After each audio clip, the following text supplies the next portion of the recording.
Destiny बंध अनोखे प्रेमाचे भाग 44. असेच कमी उत्पन्न यायला लागले तर आम्ही कर्जबाजारी होऊन जाऊ. यावर काहीतरी उपाय सुचवा आमदार साहेब. आता तुम्हीच काय ते तुमच्या जनतेसाठी काहीतरी करू शकता. शेतकरी आता मात्र घाबरून हात जोडून आमदार साहेबाला विनवणी करू लागले आणि हेच हवे होते अमितरावाला. त्यांनी शेजारी उभ्या अधिकाऱ्याकडे बघून विजयस्मित केले. ठीक आहे, शांत रहा.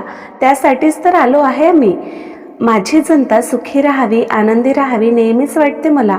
म्हणून एक स्कीम घेऊन आलो मी तुमच्या सगळ्यांसाठी. आमदार साहेब त्यांच्या नेहमीच्या अंदाजात बोलले आणि साधी भोळी जनता, साधे भोळे शेतकरी त्यांच्या गोड गोड बोलण्यात फसले. सगळे खुश होऊन त्यांचे बोलणे ऐकू लागले. माझ्या मुलाला एक मोठी फॅक्टरी उभारायची आहे. त्यासाठी आम्ही जमिनीच्या शोधात आहोत आणि तुमच्या जमिनी आता काही वर्षांनी नापिकी बनतील. मग तसेही तुमच्याकडे जमीन असूनही काही कामाची राहणार नाही. अमितराव सगळ्यांकडे बघत बोलू लागले तर सगळे गोंधळून त्यांच्याकडे बघू लागले. तर माझे असे मत आहे की तुम्ही तुमच्या जमिनी आम्हाला द्याव्या. अमितराव बोलले तसे सगळे आश्चर्याने त्यांना बघू लागले. आम्ही तुम्हाला एवढे मूर्ख वाटत आहोत का आमदार साहेब? आम्ही का म्हणून तुम्हाला आमच्या जमिनी द्याव्या? आमची पोटाची भाकर आहे ती, आमची मायभूमी, आमची माऊली. तुम्हाला जमिनी देऊन आम्ही उपाशी मरायचे का? आता शेतकरी चिडून उठले. पहिले सगळे शांतपणे माझे ऐकून तर घ्या. कोण म्हणत आहे जमिनी कायमच्या आम्हाला द्या? त्या जमिनी तुमच्याच राहतील, त्याच्यावर हक्क तुमचाच असेल. फक्त यात आमची फॅक्टरी उभारेल. आणि कोण म्हणाले तुम्ही उपाशी मरणार? आम्ही तुम्हाला या जमिनीचा भाडा देत राहू. सोबत फॅक्टरीमध्ये प्रत्येकाच्या घरच्या व्यक्तीला कामही मिळेल. अमितराव बोलले तसे सगळे शांत झाले. एकदा विचार करा, इथे मोठी फॅक्टरी उभारली तर तुम्हाला असे राबावे लागणार नाही. फॅक्टरी सुरू झाली की तुम्हाला कामही मिळेल. तोपर्यंत आम्ही या सगळ्या जमिनीचे ॲडव्हान्सही देतो. अमितराव बोलले तसे सगळे आपापसात चर्चा करू लागले. तर अमितराव सगळ्यांकडे बघत होते. मनात एकच इच्छा, आयडिया फेल नको व्हायला. आम्हाला विचार करायला वेळ हवा आहे आमदार साहेब. शेतकरी बोलले. तसे अमितरावांनी हातांच्या मुठी आवडून घेतल्या. ठीक आहे, जशी तुमची इच्छा. 2 दिवस आहेत तुमच्याजवळ. 2 दिवसात काय तो निर्णय घ्या, नाहीतर आम्ही शेजारच्या गावात प्रस्ताव घेऊन जाऊ. बोलून अमितराव तिथून निघून गेले. पाठोपाठ त्यांची माणसेही. आमदार साहेब बोलले ते काही चुकीचे नाही वाटत, पण आपली मायभूमी कोणाला देऊ वाटत नाही बघा. कुठे या जमिनीवर आपले नांगर चालायचे, कुठे पेरणी व्हायची. शेतातील उभे पीक पाहिले की मेहनत केल्याचे समाधान वाटायचे. रंगा नावाचा जो थोडा मोठा शेतकरी होता तो बोलला, हो ना, त्या जमिनीवर फॅक्टरी, मशीनचा कानाला नकोसा असलेला घरघर आवाज, फॅक्टरीतून बाहेर पडणारे विषारी धूर, आपली हिरवीगार जिवंत जमीन मरून जाईल. दुसरा शेतकरी बोलला, अरे तुम्ही आपापसात विचार का करत बसला? डॉक्टर साहेब आहेत ना, तेच काय ते यातून मार्ग काढतील. चला जाऊ त्यांच्याकडेच. एका व्यक्तीने सुचवले. तसे सगळी माणसे प्रयागच्या क्लिनिकच्या दिशेने निघाली. डॉक्टर साहेब, ओ डॉक्टर साहेब. शेतकऱ्यांनी क्लिनिकच्या बाहेर उभे राहून विक्रमला आवाज द्यायला सुरुवात केली, पण तो काही बाहेर आलाच नाही. पण त्यांचा गोंधळ ऐकून शर्वरी बाहेर आली. अहो काय हे, किती गोंधळ. आत पेशंट आराम करत आहेत. तुमच्या ओरडण्याने त्यांना त्रास होतोय. शर्वरीत सगळ्यांकडे बघत बोलली. ए सरे, डॉक्टर साहेब कुठे आहेत? त्यांच्याशी महत्त्वाचे बोलायचे, जरा बोलवतेस का? एक शेतकरी बोलला. अहो काका, डॉक्टर साहेब नाही आहेत, बाहेर गावी गेले. मेडिकल कॅम्प आहे त्यासाठी. शर्वरी बोलली. बाहेर गावी गेले? कधी गेले आणि कधीपर्यंत येतील? एक जण प्रश्न विचारू लागले. आजच सकाळी गेले. आता कधी येतील ते तर नाही सांगितले. येतीलच या 1-2 दिवसात. शर्वरी बोलली. तसे सगळे गावकरी नाराजीत घरी निघून गेले. 2 दिवस असेच गेले, पण अजूनही प्रयाग मेडिकल कॅम्पवरून परतला नव्हता. पण अमितराव मात्र सांगितल्याप्रमाणे गावकऱ्यांना भेटायला आले. मग मंडळी, काय निर्णय आहे तुमचा? अमितराव बोलले. तसे सगळे हताश नजरेने त्यांना बघू लागले. बघा, चांगली संधी चालून आली तुम्हाला कायमस्वरूपी कामही मिळून जाईल आणि जमिनीही तुमच्याच राहतील. त्याचा भाडाही तुम्हाला मिळेल. सगळ्यांना शांत बघून परत एकदा अमितरावाने सगळ्यांना लालच दाखवली, पण सगळ्यांचा शून्य रिस्पॉन्स. ठीक आहे, तुमची इच्छा. आज आम्ही शेजारच्या गावात जाणार आहोत प्रस्ताव घेऊन. अमितराव बोलले तसे सगळे गोंधळले. आमदार साहेब, आणखी 2 दिवसाची मुदत मिळाली असती तर. ते काय आहे ना, डॉक्टर साहेब गावात नाहीत, त्यांच्याशी बोलून आम्ही काय तो निर्णय घेतले असते, एक जण बोलले. तसे अमितराव गडबडले. त्यांनी ऐकले होते डॉक्टर प्रयाग खूप हुशार माणूस आहे आणि गावकऱ्यांना तो कधीही जमिनी देऊ देणार नाही. म्हणून त्यांनी एक युक्ती लढवली. जमिनी तुमच्या आहेत की डॉक्टर साहेबांच्या? मान्य, तुम्ही त्यांचे शब्द खाली पडू देत नाही, पण मी पण तुमच्या फायद्याचीच बोलत आहे ना. जमिनी तुमच्या, शेतीचा किराया मिळेल, वरून फॅक्टरीमध्ये कामही तुम्हालाच. आमची तर फक्त नावाची फॅक्टरी असेल, बाकी सगळं तुमचं. आता तुम्हाला नकोच आहे तर काही प्रॉब्लेम नाही, आम्ही दुसरीकडे जातो. अमितराव बोलून सगळ्यांवर नजर टाकून काही वेळाने तिथून जाऊ लागले. बस मनात एकच अपेक्षा की गावकरी यासाठी तयार व्हावे. आता काय करायचे? डॉक्टर साहेब कधी येतील माहीत नाही, आणि नंतर त्याने होकार दिला तर आमदार साहेब परत येणार नाही, एक गावकरी बोलला. अशाच त्यांच्या चर्चा सुरू झाल्या. मनाची घालमेल सुरू होती. हृदय धडधड करत होते. उगाच हातातून चांगले काम जाऊ नये याची ही भीती. सगळ्यांनी चर्चा करून आमदार अमितरावांच्या प्रोजेक्टसाठी हमी भरली. एक मिनिट आमदार साहेब, आम्ही तयार आहोत. तुम्ही आमच्या भल्यासाठीच करत आहात आणि डॉक्टर साहेबांनाही आमचे भलेच हवे असते. कदाचित त्यांनीही होकारच दिला असता, गावकरी बोलले. आणि अमितराव हवेवर उडले. ठीक आहे, उद्या सगळी प्रोसिजर करून घेऊ. काही पेपर्सवर तुमचे सही अंगठा घ्यावा लागेल. अमितराव बोलले. कशाचे पेपर्स? तुमच्या जमिनीचे, म्हणजे तुमची सहमती असलेले पेपर्स, जेणेकरून कोणी अडथळा आणणार नाही. अमितराव बोलले. तसे सगळे एकमेकांकडे बघू लागले. घाबरू नका, फक्त ही फॉर्मॅलिटी आहे, अमितराव बोलले. तसे सगळ्यांनी होकारात मान हलवली. अमितराव निघून गेले. दुसऱ्या दिवशी काही सरकारी अधिकारी आले. एक एक करून सगळे गावकरी पेपर्सवर सही अंगठा दिले. सोबत अमितराव ॲडव्हान्स म्हणून काही रक्कम गावकऱ्यांना दिली. गावकऱ्यांना आमदार साहेबांवर पूर्ण विश्वास बसला. आता आपल्याला रोजगार मिळणार म्हणून सगळे खूप खुश होते. पण त्यांच्यात एक व्यक्ती असा होता ज्याने त्यांचे शेतीचे पेपर्स अमितरावांच्या हवाली केले नव्हते, की त्यांचे कुठले पेपर्सवर सही किंवा अंगठाही दिला नव्हता. ते म्हणजे शर्वरीचे बाबा सदाशिव प्रधान. ते एका कोपऱ्यात बसून सगळ्या गावकऱ्यांकडे बघत होते. काहीतरी वाईट घडत असल्याचे भाव होते त्यांच्या चेहऱ्यावर. पण बिचारी गरीब माणूस गप्प. सुरू असलेला विध्वंस स्वतःच्या डोळ्याने बघण्याखेरीज काहीच करू शकले नाही. प्रयाग नुकताच कॅम्पवरून घरी आलेला. आध्याने लगेच त्याच्यासाठी पाणी आणून देत त्याच्या शेजारी बसली. खूप दगदग होते ना तुझी? आध्याने जरा काळजीत विचारले. दगदग तर होतेच, पण अंगावर घेतलेली जबाबदारी नाकारू शकत नाही. त्या लोकांना गरज आहे माझी. मला बघून जेव्हा सगळ्यांच्या चेहऱ्यावर चमक येते ना, बघण्यासारखी असते. प्रयाग हसून तिच्याकडे बघू लागला.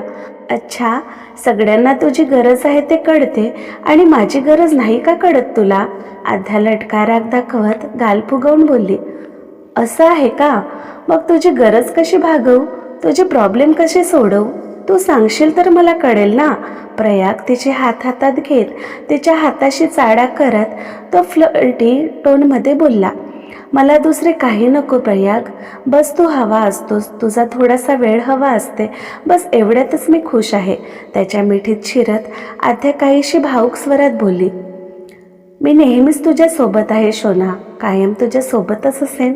प्रयागने हळूच तिच्या कपाडावर ओठ टेकवत तिला मिठीत कवटाळून घेतले. प्रयागचे हॉस्पिटल. प्रयाग नुकताच ॲडमिट पेशंटचे राऊंड घेऊन त्याच्या खुर्चीवर बसून होता. OPD टाईम संपले होते. खुर्चीवर रेलून बसत त्याने नुकतेच डोळे मिटले की एक आवाज कानावर पडला. प्रयागने लगेच डोळे उघडून सावरून बसला. समोर शर्वरीचे बाबा उभे होते. येऊ काय डॉक्टर साहेब? या ना काका, कसे आहात तुम्ही? बऱ्याच दिवसांनी आठवण झाली माझी, प्रयाग गालात हसत बोलला. तुमच्याशिवाय आमचे पान हलत नाही बाळा. तुम्ही सोबत आहात तर वाटते आम्ही सगळ्या संकटांशी सामना करू शकतो, सदाशिव त्यांच्या समोरच्या खुर्चीवर बसत बोलले. हे तुमचे प्रेम बोलते काका. खरे तर संकटाशी तुम्हीच लढता, मी फक्त निमित्त मात्र आहे, प्रयाग हसतच बोलला. आता सांगा काय झाले? तुम्ही काहीसे चिंतेत दिसत आहात. प्रयागने त्यांच्याकडे बघत त्यांच्या हातावर हात ठेवले तसे काका आश्चर्याने त्याला बघू लागले. डोळे हलके भरून आले. त्यांनी गेल्या 5-6 दिवसापासून गावात काय सुरू आहे ते सांगितले. तसे प्रयाग विचारात हरवला. सदाशिव काकाने सांगितलेली माहिती खूप आश्चर्यजनक होती. म्हणजे कुठल्या तरी नेत्याने साध्या बोड्या शेतकऱ्यांना घाबरवून जमिनी त्यांच्या ताब्यात घेतले होते, तेही कुठल्याही हमीशिवाय. कागदपत्रावर सहीही करून घेतले. पण तो नेता नियमित शेतकऱ्यांना जमिनीचा भाडा देईल, त्यांना रोजगार देईल की त्यांच्या जमिनी फक्त त्यांच्याच राहतील असे कुठलेही लिखित स्वरूपात नव्हते. मग कशावरून तो त्याचे शब्द पाळणार होता? परिस्थितीचे गांभीर्य बघता प्रयाग लगेच सदाशिव प्रधानला घेऊन तलाठी ऑफिसमध्ये गेला. सगळ्यांच्या जमिनीचे कागदपत्र त्याने मागवून घेतले. सोबतच काय झाले तेही सांगितले. अमितराव कुठलीही हालचाल करतील त्याआधीच सगळ्या जमिनीचे हक्क फक्त शेतकऱ्यांना मिळावे यासाठी प्रयाग धावपळ करत होता. त्याने लगेच कृषी तज्ज्ञाशी संपर्क साधून एक मीटिंग बोलावली. शेतकऱ्यांना मार्गदर्शन करायला मोठमोठे शेती तज्ज्ञ आले होते. कसे शेतातील उत्पन्न वाढवायचे, शेती कसे सुपीक करायची, शेतीसोबत काही पूरक उद्योग ज्याने शेतकऱ्यांना पैशाची कधी अडचण भासणार नाही, सगळे त्या तज्ज्ञांनी समजावून सांगितले आणि सगळे शेतकरी घाबरले. आपण आमदाराच्या बोलण्यात येऊन चुकीचे निर्णय घेतले याची सगळ्यांना जाणीव झाली. सगळे घाबरून प्रयाग समोर बसून होते. आता काय करायचे डॉक्टर साहेब? आम्ही तर कागदावर सह्या करून बसलो. आता नेमके आमदार साहेब काय करणार माहीत नाही. वरून आम्ही त्यांनी दिलेले पैसेही घेतले. आमची खूप मोठी चुकी झाली, एक गावकरी बोलला. त्याने खूप चालाकीने तुमच्याकडून सह्या घेतल्या, पण तुम्ही हरून जाऊ नका. आमदार अमितरावांना भेटून तुम्ही त्यांचे पैसे परत करा आणि तुम्हाला त्यांचा प्रस्ताव मंजूर नसल्याचे सांगा. प्रयाग शांत स्वरात बोलला. पण ते मानतील का? दुसऱ्याने प्रश्न केले. ते तर मलाही माहीत नाही, पण असे हातावर हात मांडून तर नाही ना बसू शकत. आपल्याला आपल्या हक्कासाठी लढावेच लागेल. शेवटी त्या जमिनी तुमच्या आहेत, त्यावर तुमचा अधिकार आहे. तुम्ही असे करा, आता पेरणी सुरू होईल, तुमचे शेतीचे कामं सुरू करा. बघू वेळेवर काही प्रॉब्लेम आले तर. पण हो, तुम्हाला सगळ्यांना एकजूट राहावं लागेल, तरच तुम्ही आमदाराला मात देऊ शकणार. प्रयागने सगळ्यांना समजावले.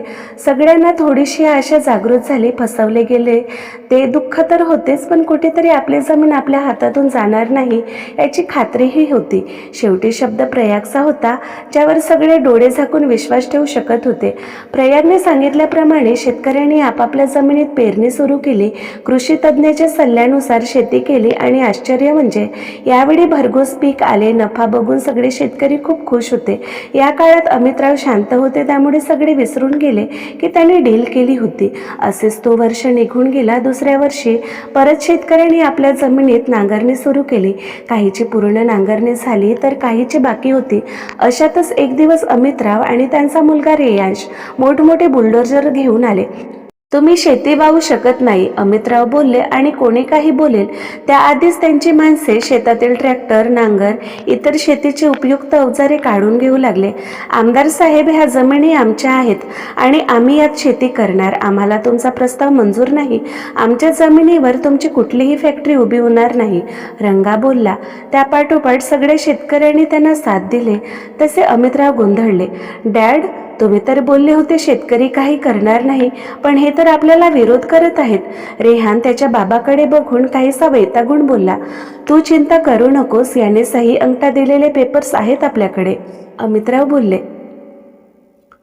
हे बघा, तुम्ही डील सही केले आहे, त्या बदल्यात आम्ही पैसे पण दिले तुम्हाला, त्यामुळे तुम्ही आता आम्हाला अडवू शकणार नाही. आता या जमिनीवर फॅक्टरी उभी राहणारच, अमितराव बोलले. तुम्ही आमच्या साधेपणाचा फायदा घेतले आमदार साहेब, पण आम्हाला आमचे हित कळले. काहीही झाले तरी आम्ही तुम्हाला इथे फॅक्टरी उभी करू देणार नाही, शेतकरी बोलले. काही वेळ तर अमितराव त्यांना समजावत होते, पण अचानक त्यांचा गडगडाटी हसण्याचा आवाज आला. सगळे शेतकरी आश्चर्याने त्यांना बघू लागले. तुम्हाला माहीत आहे तुम्ही ज्या पेपर्सवर सही अंगठा केले ते कशाचे होते? अमितराव सगळ्यांकडे नजर फिरवत बोलले. किती साधे भोळे तुम्ही, कोणाच्याही गोड बोलण्याला फसता. अरे, ते पेपर्स प्रॉपर्टीचे होते जे तुम्ही मला विकले आणि माझ्याकडून त्याचे पैसेही तुम्ही घेतले, अमितराव बोलले. तसे सगळ्यांच्या पायाखालची जमीनच सरकली. नाही, हे खोटं आहे. आम्ही तुमच्या नावावर कशी जमीन करणार? ती तर अजूनही आमच्याच नावावर आहे. तुम्हीच बोलले होते, शेतकरी घाबरून बोलले. तुमच्या बोलण्याला आता काही अर्थ नाही आणि आता तुम्ही इथून निघा. आम्हाला आमचे काम करायचे आहे. आणि हो, फॅक्टरीमध्ये मजदुराची गरज असेल आम्हाला तेव्हा नक्कीच बोलवू. अमितराव तिरकस हसत बोलले, पण शेतकरी तिथून जायला तयार होईना. म्हणून त्यांनी पोलिसांना हाताशी घेत शेतकऱ्यांना त्यांच्याच जमिनीतून पळवून लावले. कुठे सगळे खुशीने पेरणीची तयारी करत होते तर कुठे निराश लाचार सगळे प्रयागकडे मदतीसाठी गेले. प्रयागने सगळ्यांना समजावले आणि त्यांना शांत राहायला सांगून एका वकिलाशी बोलणी केली. इकडे प्रयाग शेतकऱ्यांच्या जमिनी वाचवण्यासाठी प्रयत्नात होता तर तिकडे दिमागात सगळे शेती सपाट होऊ लागली. चांदगड एका बंगलोमध्ये रेहान त्याच्या रूमच्या बाल्कनीत उभा दूरवर बघत ड्रिंकचे पेग रिसवत होता. कशाचा विचार करत आहात चिरंजीव? अमितराव त्याच्या शेजारी उभे ड्रिंकसाठी त्याला साथ देऊ लागले. डॅड, काम तर हळूहळू पुढे जात आहे, पण ती मधोमध असलेली जमीन कोणाची आहे? सगळ्यांच्या जमिनी आपण कसे तरी आपल्या नावावर करून घेतले, पण तो एकटाच आहे ज्याला आपण अडवू शकलो नाही. आणि बिंदास त्याने यावर्षी जमीनही वाहून घेतले. त्याच्यामुळे विनाकारण आपले काम लांबणीवर जाईल. रेहान विचार करत बोलला. एवढ्या सगळ्या लोकांमध्ये तो व्यक्ती कसा सुटला कळलेच नाही, पण तू काळजी करू नकोस, त्याचा बंदोबस्त होऊन जाईल. अमितराव त्याला समजावत बोलले. होप सो, रेहानने सुस्कार सोडून बोलला. रात्रीचे 8 वाजले तरी सदाशिव अजूनही घरी आले नव्हते. शर्वरी आणि तिची आई तिच्या बाबाची दारात वाट बघत बसलेल्या. सरे, तुझे बाबा अजून आले कसे नाही? रोज तर लवकर येतात ना? शर्वरीची आई जरा काळजीच्या सुरात बोलली. वाटेत कोणाशी बोलत बसले असतील, मी येते जरा त्यांना बघून. बोलतच शर्वरीने पायात चप्पल घातली आणि झपाझप पावले टाकत गावाच्या मुख्य रस्त्याने चालू लागली.